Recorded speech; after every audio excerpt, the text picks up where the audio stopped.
The refit is now well underway. We have found our routines and developed our habits.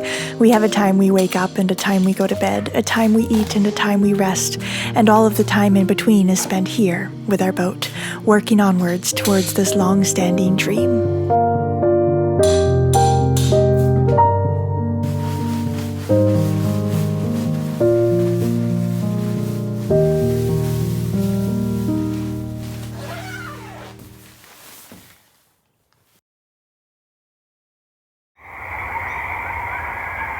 In the tall trees where the coyotes howl and the frogs sing into the night, there is a big metal shed, and inside is a boat.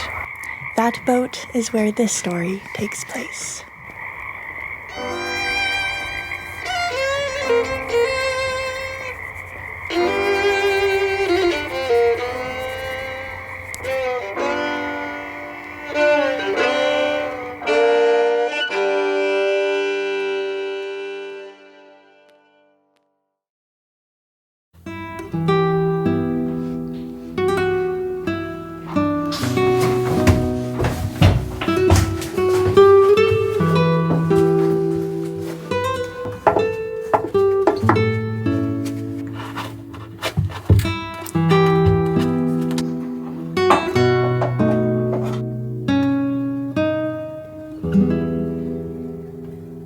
Hello, welcome back to Magic Carpet 2, where the refit continues.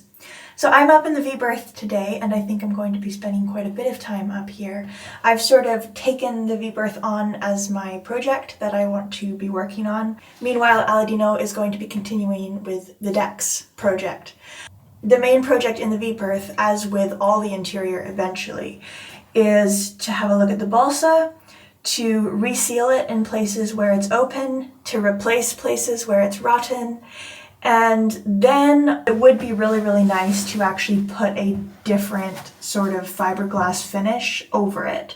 Right now there's this really harsh roving material over it, and the problem with roving is that it's like this very thick and loose weave, so there's all these crevices in it, and it's really, really hard to keep clean, and it doesn't look very nice either. So if we're doing all this work, it would be awesome to put sort of a smoother mat over top that looks a lot nicer and is much easier to keep clean, and then maybe we can put a nice white finish on it at some point too.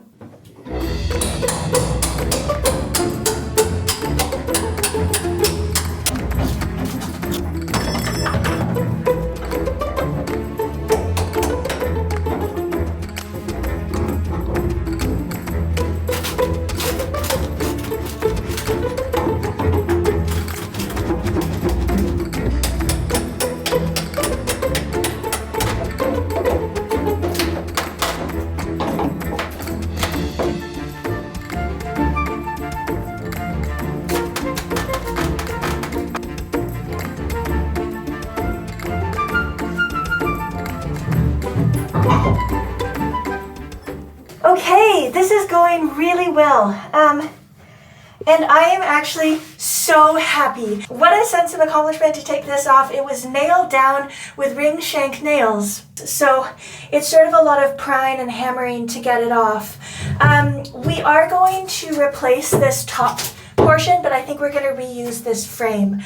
We want to sort of reconfigure how the storage is done under the Vberth, because we do want to actually store a bit of anchor chain underneath the Vberth. That's a whole separate discussion, but essentially when the lower and the more aft you can store your anchor chain, the better for blue water purposes, because to have a lot of really heavy weight concentrated up high right at the very front of the boat is not the best idea for safety and balance of the boat. So we're going to reconfigure things here a little bit. But this frame we want to keep in good condition, and this we also want to remove in one piece if possible, just so we have a bit of a template for when we do create a new one on top. But yeah, this is going great, and I'm really happy.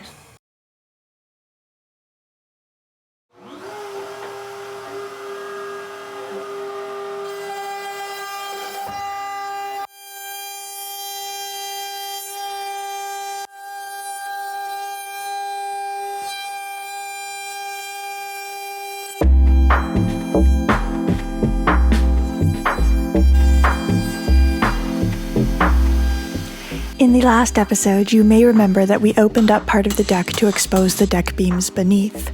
Unfortunately, the majority of deck beams on our boat have some degree of water damage on the ends, so we needed to expose all of them to properly assess the damage and figure out how to fix it. Aladino used a router to cut a line 6 inches away from the bulwarks, and then we would lift the plywood to look at the deck beams below.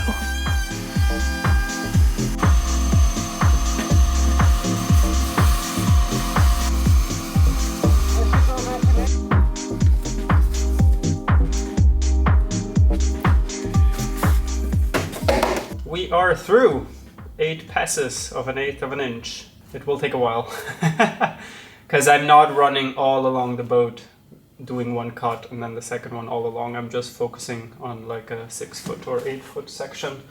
But we are through now. I think I'm gonna jump inside with the vacuum. This makes quite a mess. And also I've changed the fence, so to speak, the system, because this one was too tall. That basically I just glued the new base on with some hot glue, and it works really nicely because now I'm being parallel to the low point in the bulwarks instead of the top point was a bit different, so there was a gap. I guess best visible when you actually see it. Here it works nicely, but the bulwarks sometimes it was going like that.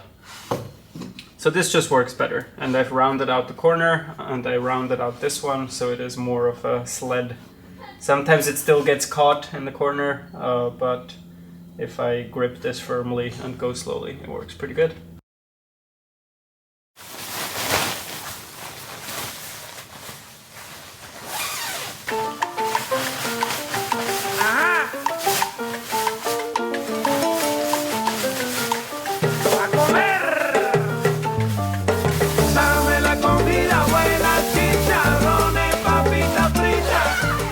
Time to do some stuff with fiberglass.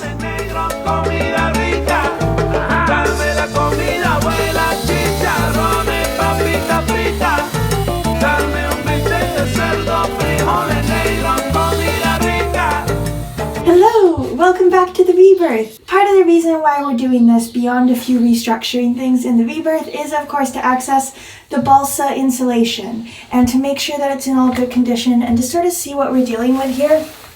Because as you can see, there's this sort of discoloration, this black part, and we're not sure really what that means. It doesn't feel soft, so I don't think that the balsa is rotten, but we are curious what this discoloration is coming from. So I want to open up a small test section here and just have a look at, first of all, how easy is it to peel away the fiberglass? Is all the balsa going to come tumbling out after it? What condition is the balsa in? And see if we can get some more clues as to what this discoloration is from. It might just sort of be mold. It might be really rotten. In several sections, it seems like moisture is actually maybe getting in through the fiberglass itself because there aren't many layers, and with such a thick weave, it leaves a lot of places for water to sort of find its way in. And we know that water definitely does find its way in if there's any available opportunity. So yeah, if we can replace the fiberglass with something a bit nicer, then that's great. But if this is a nightmare to take off and the fiberglass doesn't peel off and the balsa starts falling out everywhere, and if it's not really necessary to replace pieces of balsa anyway, then we'll probably just put some putty over this, reseal it nicely if there are areas that need it, like these screw holes, put some putty over it, paint it, and then call it a day. And we'll still have the nice finished surface. So let's get started. I'm starting with the fine. Oh, and by the way, we did get another fine. I know our old one blew up or started smoking. I think we might have been pushing it a bit too hard, I don't know, but we did get a new one through warranty, which is great.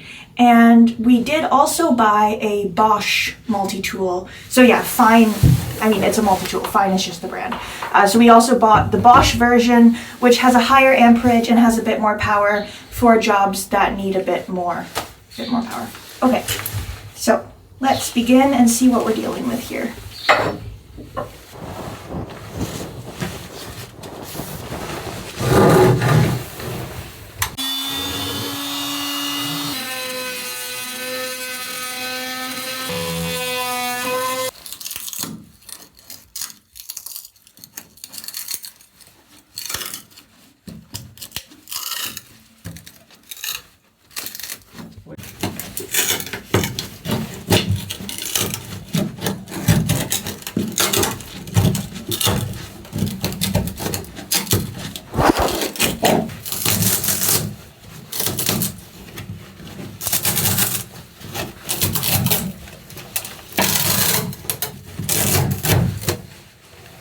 Ooh.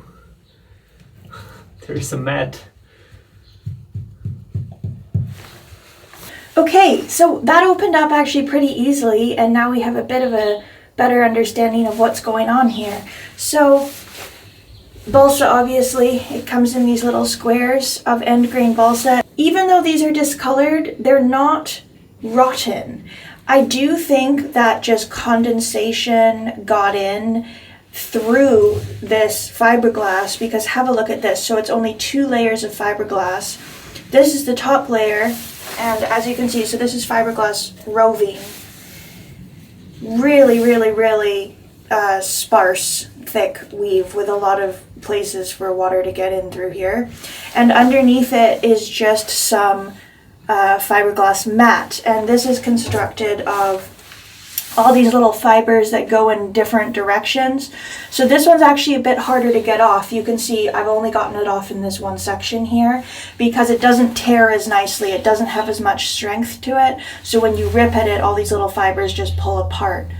Now this has a little bit more sort of coverage, but still there's definitely ways for moisture to get in. So I think that that's what was happening here. I think that the easiest thing to do, this top layer came off really easily. It just ripped right off. The mat underneath a little bit less so, but also the mat is quite flat. And it has a nice sort of smooth surface already-ish. So what we might do is rip off this top layer of roving and then put on a better layer that's more tightly woven, just for better coverage and a smoother finish. You can get like sewn fiberglass mats now instead of woven like this, so it's actually stitched, and the fibers are really, really, really small and close together. So I think that's what we'll do. We'll seal this balsa back up.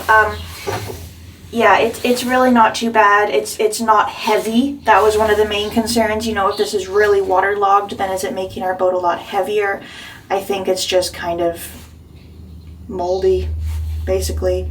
So we'll open it, air it out for a bit, and seal it up really, really well so it doesn't get any worse. But this is not terribly concerning. And just in case you haven't seen the previous episodes where we talked about this, right? This is not anything structural. This has nothing to do with the structure of our boat, because you can get balsa cord hulls, and then the balsa does play a structural role, but this is really only for insulative purposes. So there's still like an inch of solid fiberglass on the other side of this balsa, and this was an extra add-on that you could get afterwards to have insulation added. Okay, so that's that. And what do you think, Deanie? Can I open this all up now and try and rip up all the roving? Yeah. Okay. I maybe would do it still in sections. Okay. Just because it's easier to deal with than one big sheet. Good idea. But have at it. Cool. All right. Well, that's my project for the day then.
So now that the cuts are made, it took 2 full tedious days. Now its next step is removal of the plywood, and I'm still trying to do it top layer first and then bottom layer, and that is because now I can see the top layer, and I've made a drawing because on this side there have been fewer repairs. This was still original, and of course I want to know how Cape Georges were built originally, so I made a drawing of their plywood setup, layup. And as I reveal the bottom, plywood, I will make a drawing of the bottom layer.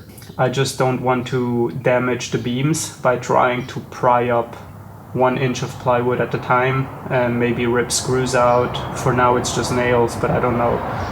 So by taking 1 layer off, it's just more controlled, and I go at it slowly.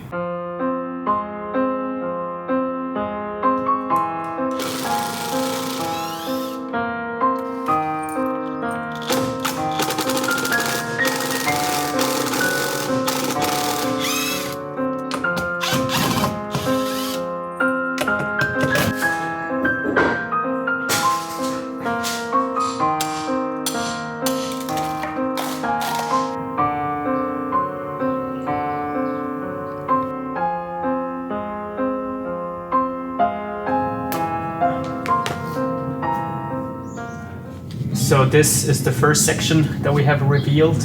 I am hoping that from here on the beams get better.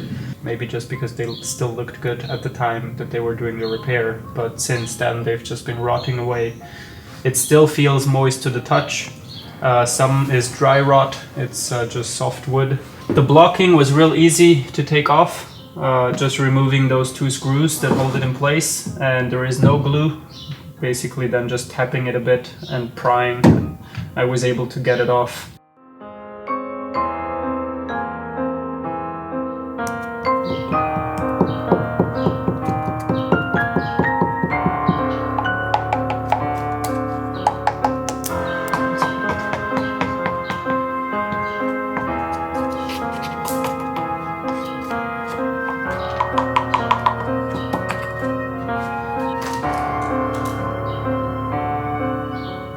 I would love to continue here because that's the interesting part, but I want to reveal them all and then do the same treatment to all instead of coming back and doing it in sections.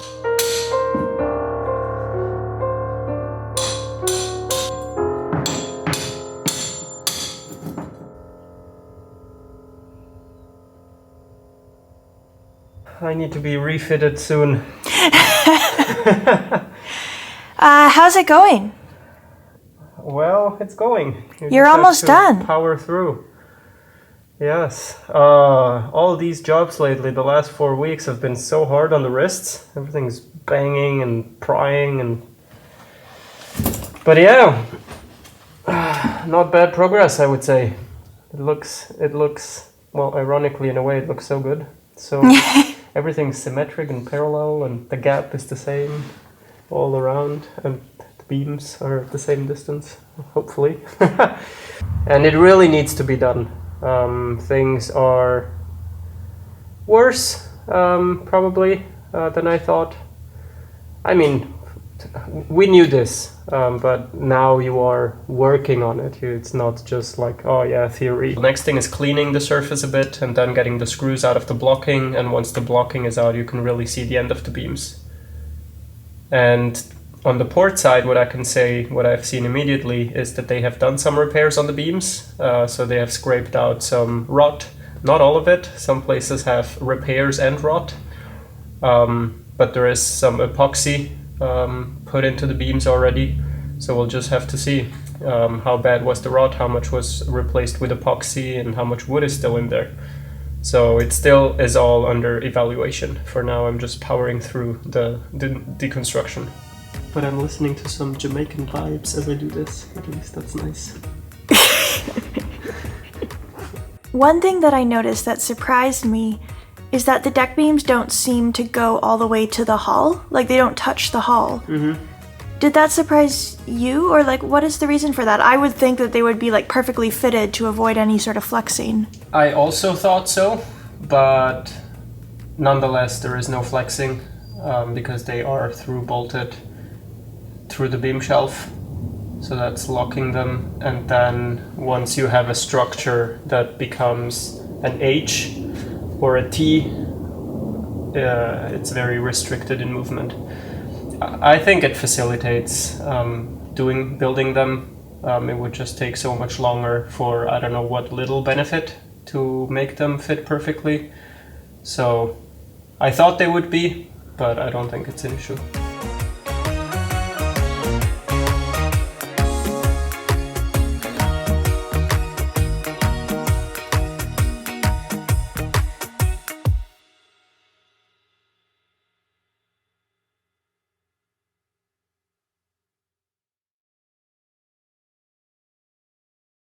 Okay, and now welcome to the Vberth.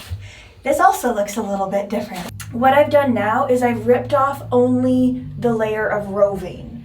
I've left the matte layer because it's still pretty smooth. I mean, you can still it almost looks like the roving's on it just because the texture has kind of been imprinted. So that's going to end out this episode for this week. We'll be back next week, of course, with the continuation of this whole project, removing the blocking, having a bit of a better look at the ends of those deck beams. But there is not going to be any more work on the Vberth done next week because I'm actually not going to be here. So I'm actually taking an intro to woodworking class in Port Townsend for the next 5 days, which I'm really looking forward to. I think it's going to be a really nice way to involve myself a bit more and a bit better in this project and sort of have a bit of foundational skills to work with, rather than I feel like right now I'm really, learning everything from ground zero. So I'm really excited for that class. I'll let you know how it went and what I learned when I come back next week. But that does mean that next week's video is going to be quite a bit different because Aladino is going to be here by himself and filming whatever he can by himself. It's quite difficult to film by yourself. You're just working with tripods and stuff, and it can really slow down your work. So I don't know how much we're really going to get filmed. Okay, so that's it for this episode. Thank you so much for watching. Thanks for leaving a like. I'm excited to see what next week brings, what Deanie films, and also what I learn at the not the boat building, but the woodworking school. And thanks, of course, to our patrons for making these episodes possible. Special thanks to these folks whose names are appearing on screen for going the extra mile to make sure these episodes keep being produced. And we will see you all next week.